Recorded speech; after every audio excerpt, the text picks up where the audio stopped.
Hey everyone, welcome back.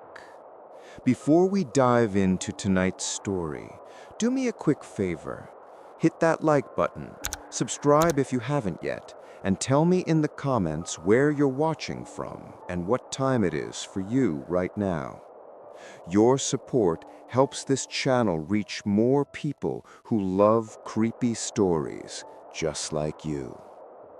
All right, let's begin. I never liked winter, not even as a kid. But the winter I'm about to tell you about still lives in my bones like frostbite that never healed. A kind of cold that settles behind your ribs and waits. I was 34 at the time, living alone in a rented cabin in northern Maine, a place my boss insisted would be perfect for focusing on the project, because there was nothing and no one around to distract me. He wasn't lying. 20 miles to the nearest gas station, no internet except the kind that drops dead when the wind shifts, and snow piled against the door every morning like the world was trying to bury me alive. The locals warned me about the storms, but no one warned me about the sounds, or the things I'd see when the nights grew long and the silence started to move. I arrived in late December, just after Christmas, when the sky turns that purple-gray color that makes you think something big is going to happen, though you don't know what. The cabin was old, older than it looked in the photos, with crooked walls and windows sealed with strips of yellowed tape that peeled when you touched them. The whole place smelled like dry wood and forgotten winters. On the first night, the wind howled like a living thing, but I chalked it up to a normal Maine winter. I worked late at the kitchen table, heater rattling like it had pneumonia, until I heard the first sound. Something tapping the window. Not knocking, not scraping, just a single tap. Then silence. I shrugged it off as a branch, though the nearest tree line was 15 yards out. The second night, the tapping came again. 3 taps this time. Slow, deliberate, like someone testing the glass. The third night was worse. I heard footsteps in the snow. Not near the cabin, not close enough to be alarming, just far enough. Crunch, pause. Crunch, pause, like someone circling the cabin at a distance. I tried to look out the window, but all I saw was white darkness and my reflection staring back, pale and tired. I'd been sleeping poorly, maybe 3 hours a night, waking every time the wind moaned through the roof. You can call it exhaustion or nerves, but the truth is that isolation does something to a man. Strips pieces off him until he's raw and jumpy and half feral. By New Year's Eve, the storm hit. Not a normal storm. This one came down like a punishment. Snow hammering the roof, wind so violent it shook the walls. I sat wrapped in blankets, watching the temperature drop, even though the heater was running full blast. And that's when I heard it. The voice. Faint, muffled, as if carried by the storm. At first I thought it was the wind, but wind doesn't form words. Wind doesn't say, "Let me in." I froze. The voice was close, too close, hovering just outside the door. I didn't move, didn't breathe, didn't make a sound. Then came the tapping again, this time on the door. 3 soft taps, then a whisper. "I'm cold." I stayed awake until dawn, gripping a kitchen knife, watching the shadows beneath the door. Nothing moved, nothing tried to enter. When the storm let up, I finally opened the door, more afraid of what I wouldn't see than what I would.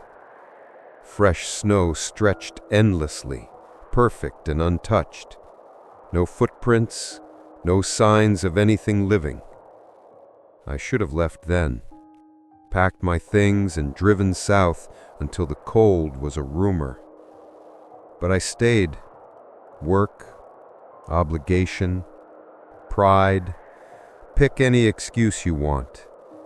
The truth is, I didn't want to admit fear had gotten inside me. The next 3 days were quiet, too quiet. No tapping, no voice, no footsteps. Just the kind of silence that presses against your ears until you think you're going deaf. Then on the fourth night, I woke to the sound of breathing. Slow, heavy, right beside my bed. I didn't open my eyes at first. I couldn't. I lay there rigid, praying I was dreaming, but the breathing didn't fade. It grew louder, wetter, like someone with frozen lungs was struggling for air. When I finally forced my eyes open, the room looked normal. The moonlight on the floor, the frost creeping along the inside of the window. But the breathing hadn't stopped. And then I realized the sound wasn't beside me. It was beneath me, under the bed. I rolled off the mattress and backed into the hallway, flipping on the light. The room was empty. Nothing under the bed except a few dust webs and a fallen sock. I didn't sleep the rest of the night. I sat in the living room with every light on, heater roaring, my nerves buzzing like electrical wires. And that's when I saw the first shape. Outside, across the snow, standing near the tree line. Tall, thin, too thin. It didn't move, didn't blink, didn't seem bothered by the cold. I stared at it for an hour, thinking it might be a trick of the light, a shadow cast by the moon. But shadows don't stay perfectly still. Shadows don't shift their heads when you're not looking. Shadows don't take one step closer every time you blink. The next morning it was gone. But on the porch, half buried in snow, I found something. A mitten. A child's mitten. Blue. Wool. Frost stiffened. Inside the cuff, stitched in thread, was a name. Lucy. I don't know how long I stared at it. Long enough that my coffee went cold. Long enough that the heater shut itself off. The nearest family was miles away. I hadn't seen a child since I stopped at a diner 3 towns south. I tried to call the sheriff, but the phone line crackled and died before I could finish dialing. The storm returned that night, burying the cabin in white. Snow slammed against the windows like fists. Ice formed in jagged spiderweb patterns across the glass. And in the middle of all that noise, I heard the voice again. Clearer this time. Let me in. Followed by another whisper beneath it. Smaller. Please. 2 voices. One adult, one child. Both out in a blizzard that could kill a man in minutes. I stepped toward the door and stopped myself at the last second. Something wasn't right.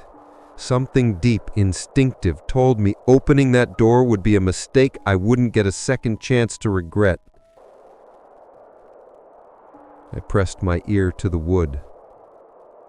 The voices stopped. Then something pressed back. A hand. Small. Ice cold. And then something larger. Broader. The wood creaked. I stumbled backward, knocking over a chair, and then the voices returned, but from the window this time. Let us in. We're cold. The tapping moved from window to window, circling the cabin. I grabbed my coat, my boots, my keys, ready to make a run for the truck.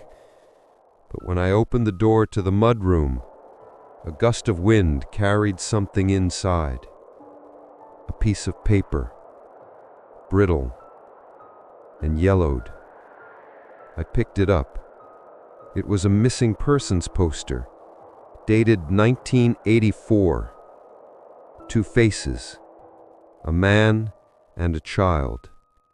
Their eyes pale and lifeless, even in the grainy print. Last seen during a winter storm. Cabin region. The same region. My region. And beneath their names was a line that made my blood turn to ice. If found, do not let them in. They are not alive.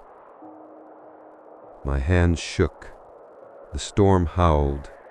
The tapping continued.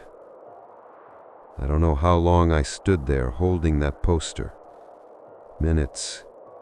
Hours. The tapping grew slower, softer, then stopped altogether. Morning came. The world outside was still and white, untouched. No footprints, no figures. No sign anyone had been there.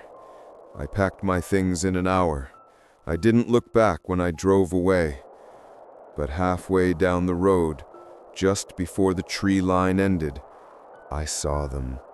The man and the child, standing side by side in the middle of the snow, watching me leave. Their faces blue, their eyes black, their mouths open too wide. The child raised her hand, wearing only one mitten, the blue one, Lucy. I drove until the shapes vanished in the rearview mirror. I don't know what they were. I don't want to know. But sometimes when winter comes and the nights turn silent, I hear tapping on my apartment window in the middle of the city. Soft, slow, patient. And sometimes when the wind is cold enough, I hear a small voice say, "We're still cold." And I do not look, and I do not open the window, and I never, ever go back to Maine.